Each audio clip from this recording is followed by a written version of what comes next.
You ever been there? She says, "It's just the distance." But the calls get shorter, the replies slower, the warmth colder, and suddenly, you're stuck wondering if the miles are really the problem, or if it's just a polite excuse for something she won't say out loud. Long-distance relationships mess with your head. They play tricks on your emotions. One day, you're planning your future together. The next, you're decoding half-hearted texts and rereading old messages for signs of what went wrong. And here's the truth. What she says isn't always what she feels. Women in long-distance situations often won't come out and say, "I'm losing interest." Why? Because even she may not be fully aware of it yet. But her actions, her energy, they whisper what her words won't. In this video, we're going deep not into fluffy romance advice, but into the psychological patterns, the hidden emotional shifts, and the subtle signals she sends when she starts to emotionally detach, even while claiming everything's fine. Whether you're currently in a long-distance relationship or trying to make sense of one that slipped away, this is the insight you've needed. Let's break down what's really happening and how you can stay grounded, calm, and in control Stoic style. Let's begin. Number 1. She calls you friend, but wants more. She says you're her friend, but her eyes linger too long on video calls. Her texts come late at night, and the way she laughs at your jokes, there's a softness there, something intimate. You feel it, she feels it, but neither of you is naming it. This, right here, is one of the most confusing emotional traps of long-distance dynamics. The blurred line between just friends and something more. When a woman uses the word friend, but her behavior keeps edging towards something deeper, something charged, it creates a dissonance that messes with your clarity. From a Stoic perspective, this is where perception and control split. You don't control her words, but you do control how you interpret and respond to them. Now, let's break this down. When she labels the relationship as friendship, she's creating emotional safety for herself. Maybe she's unsure. Maybe she's scared of complicating something comforting. Or maybe she wants to keep you close without fully committing. And yet, her tone, her attention, her emotional investment, her jealousy when you mention other women, none of it adds up to just a friend. That's no accident. For many women, in long-distance friendships, the line is left intentionally vague. She might not consciously be manipulating, but she could be testing. Does he feel the same? Will he make a move? What if I lose him if I push too hard? So instead of saying, "I like you," she says, "You're such a good friend." And here's the problem. If you take her words at face value while ignoring her actions, you fall into emotional limbo. You'll hold back. You'll play the role she names, not the one she's emotionally hinting at. Over time, this builds quiet resentment and confusion and destroys your inner calm. So what do? First, stop reacting to the label. Look at the pattern. Is she emotionally vulnerable with you? Does she seek your opinion before making personal decisions? Does she light up when you appear on screen? Does she get annoyed if you're distant or bring up other women? If yes, friendship is a mask, not a truth. But don't confront her emotionally. Stoicism teaches us not to demand clarity from others, but to cultivate it in ourselves. So rather than asking, "Do you like me more than a friend?" you act with self-assurance. You flirt subtly. You lead interactions with calm, masculine presence. You introduce mild tension into the dynamic eye contact, suggestive pauses, compliments with a little edge. This flips the emotional script. When a man gently reclaims the lead, a woman who's been dancing on the edge of intimacy often steps closer if the desire is real. If it's not, she'll retreat. But then, at least you're no longer stuck in the fog. Remember, clarity doesn't come from pushing her to define the relationship. It comes from how you carry yourself. If she's emotionally drawn to you, your grounded energy will pull her in. If she's just bored and using your attention to fill her loneliness, that will become obvious too. A woman who truly wants more but hides behind the friend label often doesn't need convincing. She needs permission, not verbal permission. Emotional permission. A calm, masculine presence that signals, I see what this is, and I'm not afraid to lean in. And that energy, that is intoxicating. The key is to remain detached from the outcome. Don't chase. Don't beg for clarity. Don't spiral into analysis. Instead, lean into your truth. You know there's chemistry. You feel it. You don't have to name it. You just have to own your presence in it and let your behavior reflect that. That's where she stops calling you just a friend and starts wondering what it would be like to have more. Now comment below with, I don't play pretend. And if you've ever been caught in this kind of emotional gray zone, the next part will give you the mindset shift to finally break free. Don't blink. Number 2. Distance builds desire if you use it right. There's a strange paradox with distance. Most men see it as a wall, a barrier, something that keeps two people apart. But here's the truth. Distance doesn't kill desire. Misusing it does.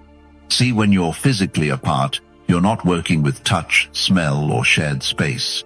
You're working with energy, mystery, anticipation.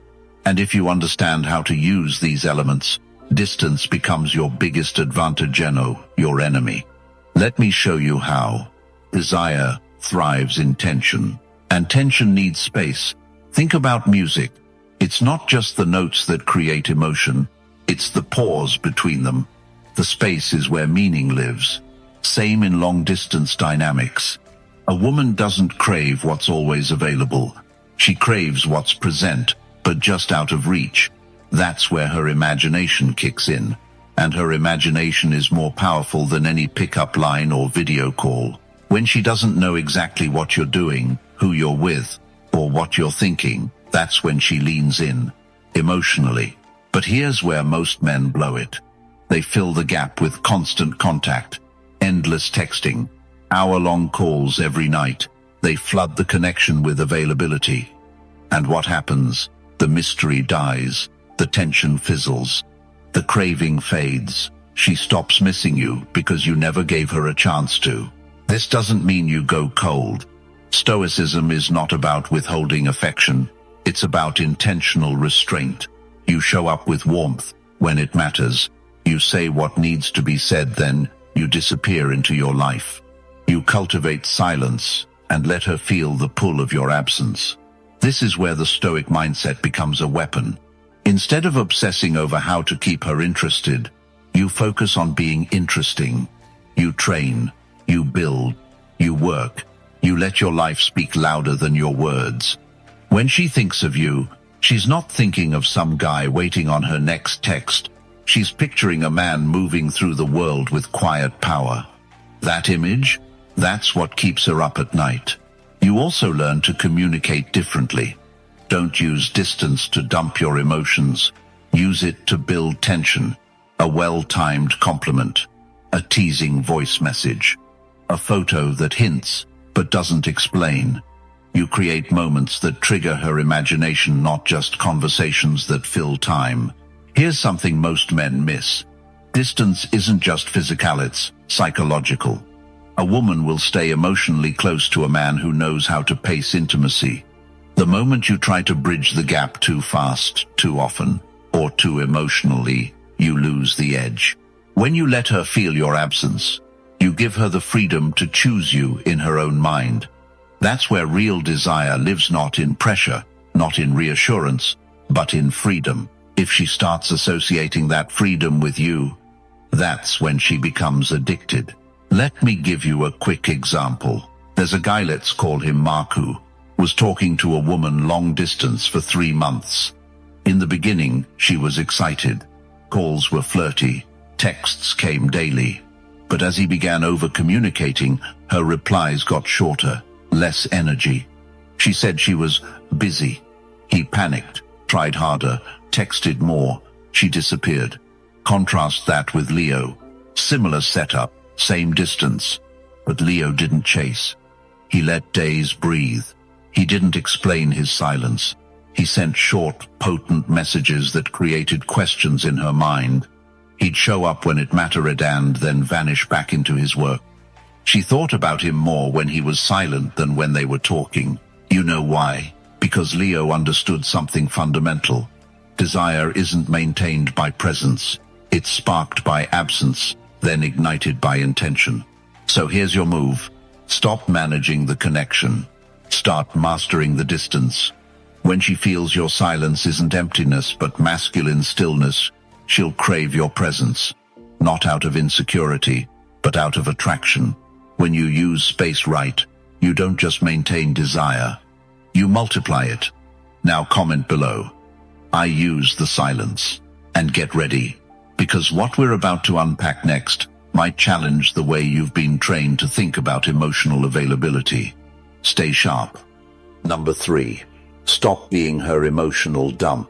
Let's get something straight. You're not her therapist, you're not her crisis center, and you're definitely not the guy she should run to only when life goes sideways. But that's exactly where too many men end up in long-distance friendships or unclear emotional entanglements. She calls when she's sad, she texts when she's overwhelmed, she leans on you when other guys hurt her. You become her emotional sponge, and deep down, it feels like connection, like closeness, like maybe, just maybe, this is something real. But it's not, because every time she vents to you about her ex, or her boss, or her stress, and you just listen, support, and soothe, you're not stepping into a romantic dynamic. You're stepping into a role. And that role, it's killing attraction. Why? Because women are drawn to men who have edges, not men who absorb everything. And especially in a long-distance situation where intimacy is already hard to build, becoming her emotional outlet puts you in the friend zone faster than any good morning text ever will. Here's what's really going on. When a woman constantly turns to you for emotional processing, it means she trusts you. That's not the problem. The problem is she doesn't desire you. There's a difference. One speaks to comfort, the other to chemistry. One says, "You're safe." The other says, "I can't stop thinking about you." Too much emotional dumping kills polarity. It puts you in feminine energy, reactive, supportive, available on demand.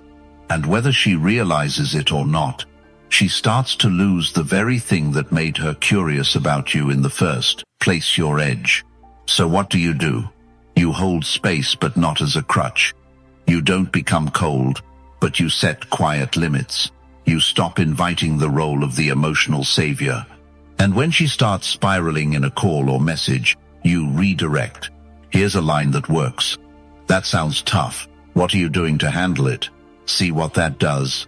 You acknowledge her struggle, but put the power back in her hands. You're not stepping into her storm. You're reminding her that you're not her escape. You're a man she wants to rise to meet. You also need to examine why you keep accepting this role. A lot of men, especially Stoic men, think patience is strength, and it is. But if you're using patience as a disguise for passive hope, you're not being stoic. You're being stuck. Real stoicism is rooted in self-respect. It's knowing that intimacy, even from a distance, requires reciprocity. Not just emotional unloading from her side, and emotional labor from yours. Let's be blunt. If every call is about her problems, but she never asks about your world, your stress, your ambition, your edge, then you're not building intimacy. You're providing therapy for free. And the worst part? She might not even realize she's doing it. She might believe this emotional bond is meaningful. But if you're being honest, it feels hollow. It feels like you're just orbiting her world, hoping she'll one day turn her eyes back toward you. Don't wait for that. You shift the dynamic by reclaiming polarity. That means you show her, subtly but firmly, that your energy is not free. It's not something she can dip into, dump into, and walk away from. If you're feeling bold, next time she unloads, you say, "You know, I value being here for you, but I don't want to just be the guy who listens when life gets messy. That's not what I'm here for. It's clean. It's strong. It sets a new tone. And here's the twist. When you say that with calm, non-needy energy, she may feel a jolt, a wake-up. She'll see you differently. Because you're not just some friend anymore, you're a man with self-worth, with boundaries, with the kind of frame that makes her wonder what it would feel like to really be desired by you and earn that closeness. Now comment below, I'm done being the dump. And don't miss the next part, because we're going to flip this dynamic even harder and you'll see what actually turns the emotional tide in your favor. Number 4. Late night texts. She's not just bored. Let's set the scene. It's 11:42 p.m. Your phone lights up. It's her. No context, no warning, just a hey, maybe followed by, are you up? Or worse, the totally innocent, yet totally loaded, can't sleep. Now, the average guy reads that and thinks, oh, she's just bored, probably scrolling, maybe lonely. But if you've been paying attention, really paying attention, you'd know. Those late night texts, they're not about boredom. They're about desire, testing, and timing. In a long-distance connection, even just a situationship floating somewhere between friendship and more women, don't always say what they want. They signal it, and nothing screams subconscious craving like a message that shows up when the rest of the world is asleep. See, nighttime strips away the armor, the distractions fade, her performative self turns off, and what's left is raw, energy unfiltered, emotionally exposed. That's when she's most likely to act on impulse. And that impulse is you. But here's where most men blow it. They treat her late-night message like a trapdoor into conversation mode. They go into comforter mode. They start typing long responses, sending emojis, asking questions.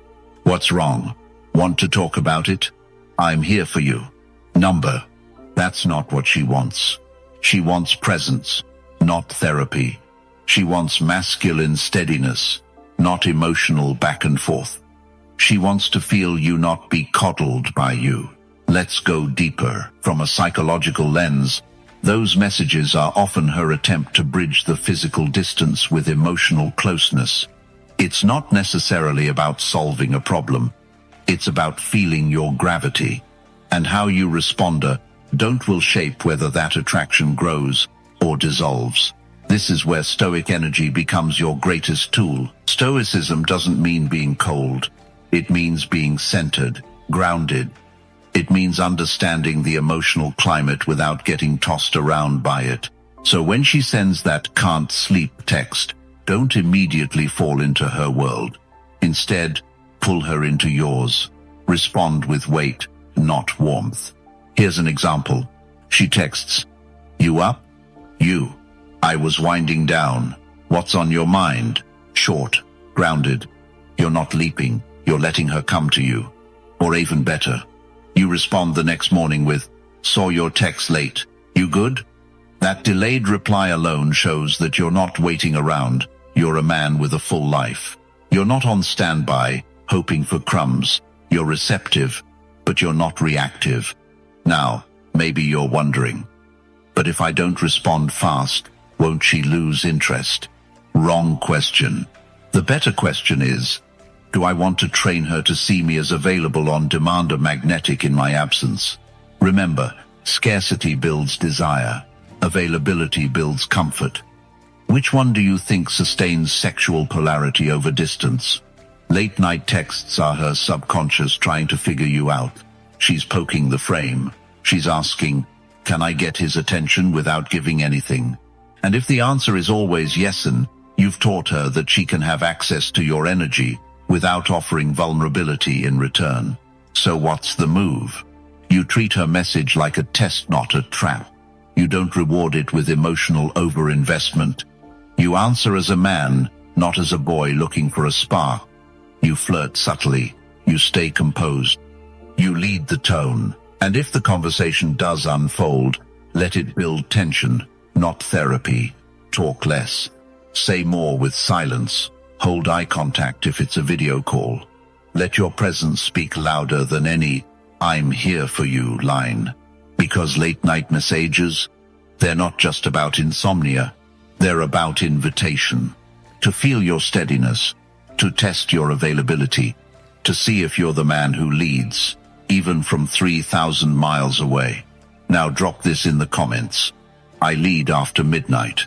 And don't even blink, what's coming next will flip how you see long-distance signals forever. Number 5. You're not her therapist, you're her temptation. Let's make one thing absolutely clear.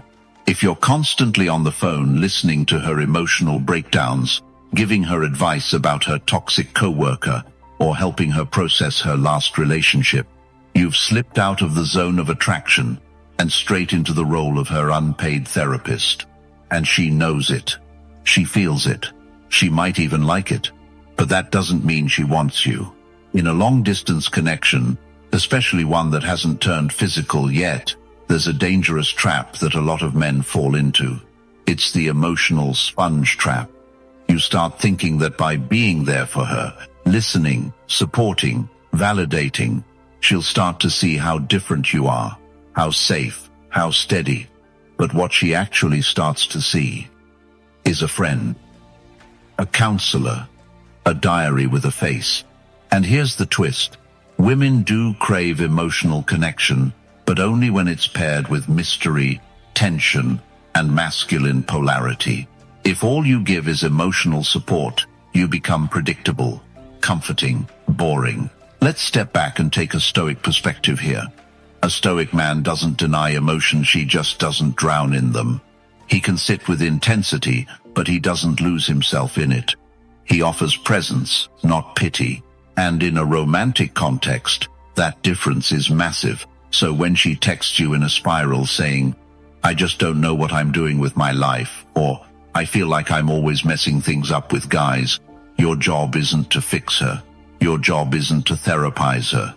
Your job is to hold the frame, stay grounded, and let your energy invite her out of the spiral, not dive into it with her. Because here's the truth. You're not the man she wants to cry to. You're the man she wants to crave.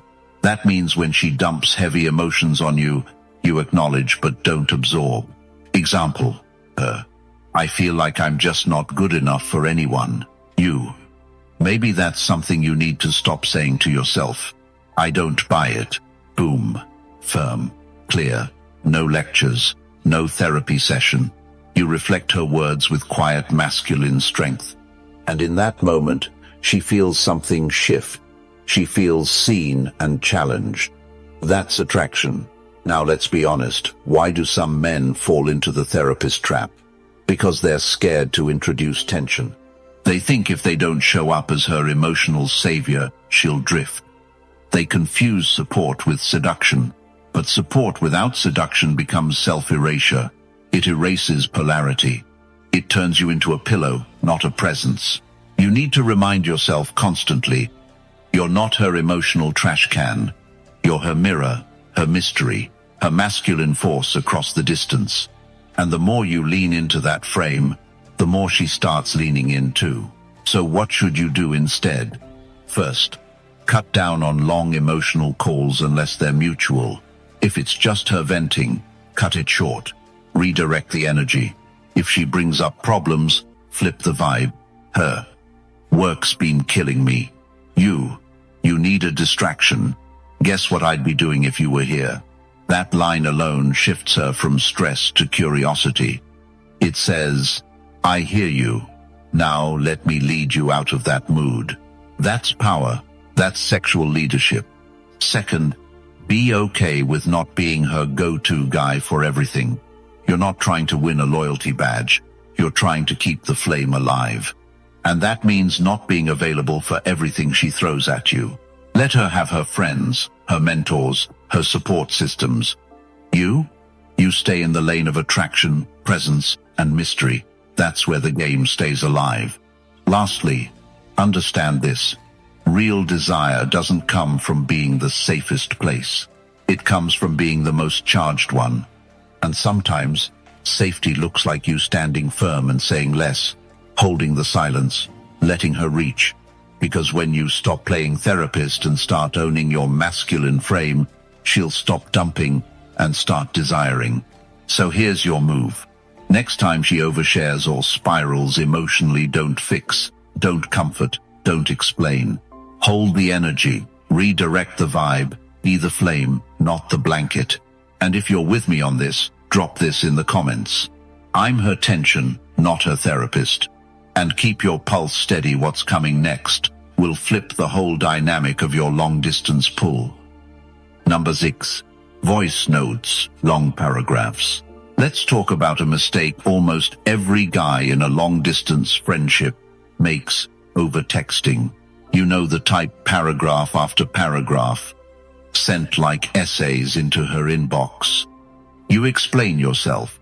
You respond to every little thing she says, and before you know it, you're trying to connect through walls of words. But all she does is reply with a thumbs up, a lol, or worse, goes silent. Here's the truth. When it comes to building tension, connection, and chemistry from afar, long paragraphs are dead weight. Voice notes are the power move. Let me explain why. Text is flat. It doesn't carry your tone, your energy, or your presence. You could be saying the most seductive thing in the world, and it lands like a boring grocery list. And when your goal is to pull her in, not push her away, flat communication will kill the vibe faster than anything. Now compare that to a voice note. With just 10 seconds of your voice, you can give her a taste of you. Your calm confidence, your pacing, your humor, your restraint. A voice note hits different because she can hear you. It bypasses her logical brain and goes straight to her nervous system. The baritone of your voice, the pauses, the subtle smile in your tone. It's sensual without being sexual. It's confident without being overbearing. It says, I don't need to perform, I just speak. And that right there, that's magnetic. From a Stoic lens, this is about embodied presence. The ancient Stoics emphasized how power lies not in how much we say, but in how we say it. Brevity with depth, calm with weight, energy with intention. So when you send her a voice note, something like, just stepped outside, the sky's on fire, made me think of how your voice would sound if you were here right now. You don't need a reply. You don't need a, what do you think? Just that one thought, confident, effortless, unbothered, carries more tension than 1,000 typed characters ever could. And it does something else. It makes you real. You're no longer a screen name. You're a man she hears, imagines, remembers. She plays it once, maybe twice. She leans back in bed, rewinds it, listens again just to feel your voice ripple through her space. Now let's talk about how to not use voice notes. Don't monologue. Don't turn them into audio rants. Keep them short, 10 to 30 seconds max. Leave space for her imagination, and don't flood her with 5 in a row. 1. Well-placed, confident voice note can live in her mind all day. And don't ask if she wants one. That kills the polarity. You lead, you send, that's it. Also, voice notes allow you to play with silence. A pause in speech holds weight. It creates anticipation. Just like in attraction, silence can be louder than words. Here's an example. You say, pause whatever you're doing for a second, and picture Thisme standing here, waiting for you to show up. Exactly how I imagined. Then nothing. Let it land. Now imagine typing that. It loses all rhythm, all tension, all nuance. You see, men often forget that communication is an energy game, not a logic one. You're not trying to win her brain. You're trying to stir her body. And when you write long messages trying to explain yourself, justify, or impress, you're using the wrong tool for the job. Words typed out give her information. Voice notes give her experience. That's the difference. So from now on, when you feel the urge to type out a monologue, pause, grab your phone, hit record, speak like she's right in front of you. Calm, smooth, unhurried. This shift alone can take your long-distance dynamic from lukewarm to charged. Because here's what most men forget. In her ears, you're either noise or you're tension. Make sure you're the second. Now, if you're done with sending essays and ready to spark connection with every word, drop it in the comments. I speak with tension. And don't go anywhere.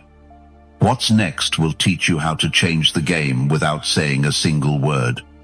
Number 7. Turn video calls into subtle seduction. Let's be real for a second. If you're in a long-distance friendship with a woman, and you're still treating video calls like awkward job interviews or therapy sessions, you're blowing your chance to spark real connection. Most men hop on a video call with the same dull script. How was your day? What did you eat? What are you watching on Netflix? It's dry, predictable, zero tension.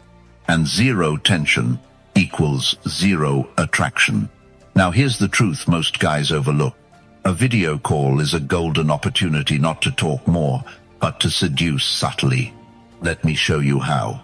First, forget about performing. Seduction isn't about being loud, funny, or charming on demand. It's about presence, energy, timing.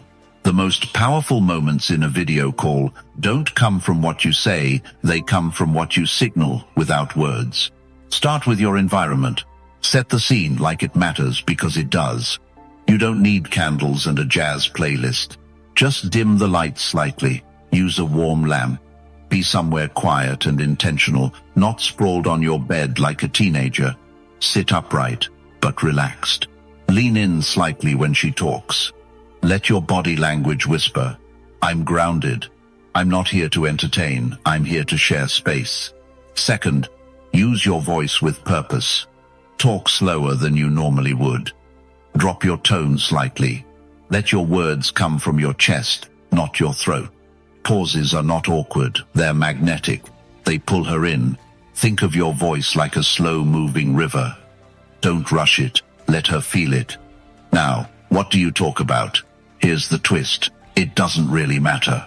You can talk about the color of the sky outside your window, a dream you had last night, the smell of your coffee this morning. What matters is how you talk about it. Share experiences, not updates. Share a feeling, not a fact.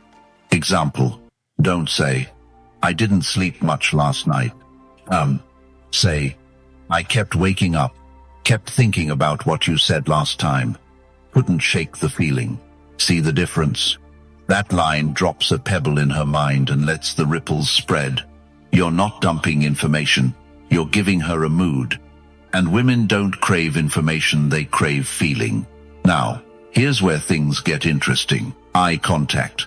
Most guys avoid it on video calls. They look away, check their phones, or worse, stare at themselves. But real power comes from being still and holding her gaze. Look directly into the camera, not at her face on your screen, and let that silence stretch a few seconds longer than what feels safe.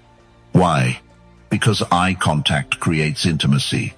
And long distance or not, intimacy is the currency of attraction. Another tactic? Let moments hang. Let's say she says something funny. Instead of laughing like a friend, smile slowly. Let her see the smirk. Let her wonder what you're thinking. She'll feel it in her body before she can label it in her mind. That's where the magic happens. And don't always end the call the way she expects. Most guys drag it out. They linger. They wait for her to say goodnight. You stay in control. You wrap up when the moment's hot. You say, I've got to go, but I'm going to carry this look on your face with me tonight. And then you leave. That ending, it's unforgettable. It's clean. It creates longing. It flips the script. Remember, you're not trying to impress her.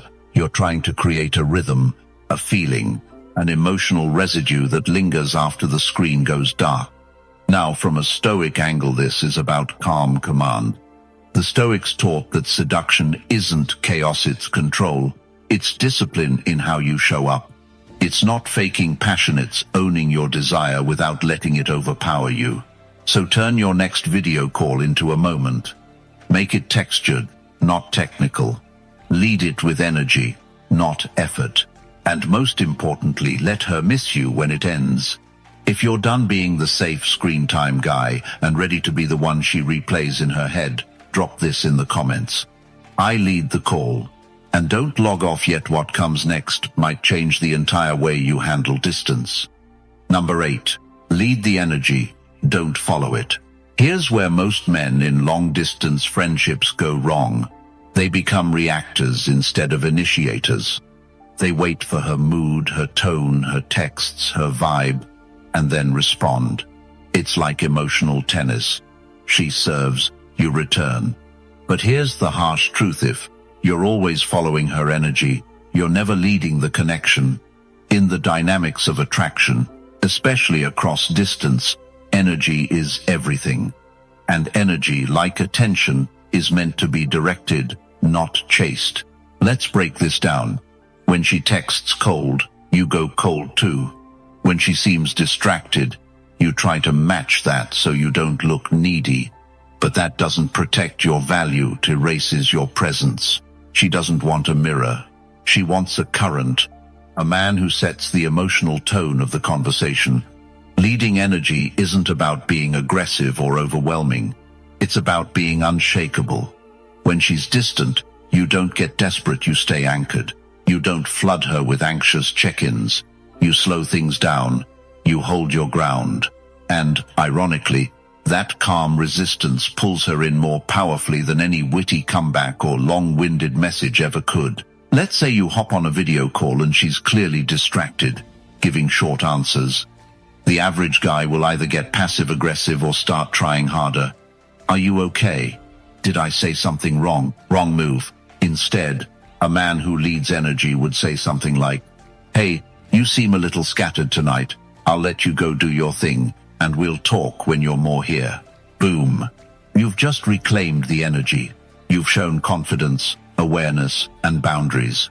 She won't feel abandoned. She'll feel awakened. Because you just showed her that your presence has weight. You're not some digital placeholder she can half attend to.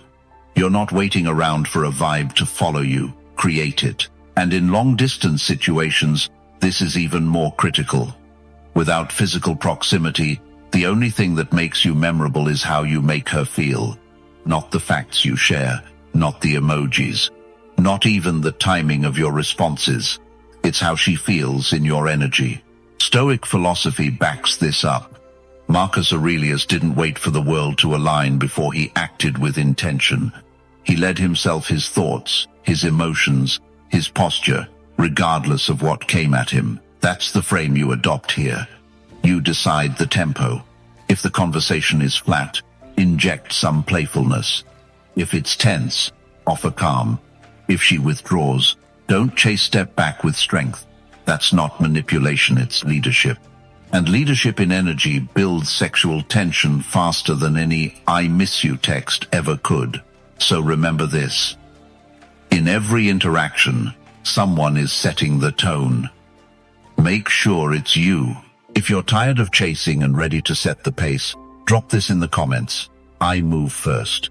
And stay close. The next part isn't just about what you say or how you say it. It's about how you shift everything without even speaking. Number 9. Talk less. Let the silence burn. Let's get one thing straight. Words are cheap. And when you're in a long-distance dynamic that dances on the edge of romance and friendship, the overuse of words can actually kill the spark. Why? Because desire doesn't live in explanation. It lives in tension. And nothing creates tension like silence. Most men overcompensate in long-distance relationships. They send long messages, overexpress their feelings, or fill every quiet second on a call with chatter. But women don't crave constant updates. They crave presence, and presence is felt most when it's not trying too hard to be heard. Ever been on a call where there's a quiet moment, and instead of letting it breathe, you rush in with, "So, how was your day?" That's what I'm talking about. Instead, picture this. You're on a video call, and after a few playful comments, there's a pause. But instead of filling it, you just hold eye contact. You let her feel you watching her, not just talking to her. That moment where silence stretches just a little longer than expected, that is where tension is born. It's in that silence where her thoughts spiral. Is he thinking about me? Does he want me? Why isn't he saying anything? You've now taken her out of her head and into her body. And that's exactly where desire lives. This isn't about playing games or being emotionally distant. It's about mastering the art of subtle dominance. Stoics teach us to embrace stillness, to be unbothered, to find strength in restraint. That applies perfectly here. When you can sit in silence and still radiate groundedness, you shift from being a guy she talks to into a man who affects her. She remembers your energy, not just your voice. So if you're always the one trying to keep the conversation going, stop. Let her miss your voice. Let her lean in. Let the pause pull her. Here's your move. Next time you feel the urge to fill the space, don't look at her. Breathe. Let her feel your calm. And let her curiosity do the rest. If you're ready to stop talking and start feeling, drop this in the comments. I let silence speak. And don't go anywhere. What's next takes this even deeper. Number 10. If you want her, say it without needing her. There's a razor-thin line between expressing desire and begging for attention. And she feels the difference instantly. One makes her pulse race, the other makes her cringe. Let's be real. In a long-distance dynamics, especially one floating in that hazy gray area between just friends and something more, she's always reading between the lines. Every message, every tone, every pause. She's scanning not just for what you want, but why you want it. So here's the key. Desire becomes powerful when it stands on its own without neediness attached. Wanting her? That's honest. That's masculine. But needing her to respond a certain way, needing her to validate your emotions, that's pressure, that's insecurity, and it suffocates attraction. There's nothing wrong with saying, I want to see you, or I think about you when I hear that song. But the energy behind those words needs to come from confidence and no dependence. Think of it this way. A Stoic man doesn't suppress his desires. He just isn't ruled by them. You can tell her you're drawn to her. You can flirt. You can express the heat. But if she doesn't reciprocate in that moment, you don't flinch. You don't spiral. You stay grounded. Because your sense of worth isn't hanging on her reply. That's the difference. Women respect and crave the kind of man who can express emotion without emotional chaos. That kind of presence tells her, I know what I want, but I don't need it to be okay with myself. So say it if you mean it. Tell her when something about her drives you wild. Let your words land with clarity. Then lean back and let her come to you or not. Either way, you've already won. Because you stayed rooted. And that calm certainty, it's magnetic. Ready to step into that energy? Drop this in the comments. I speak desire, not need.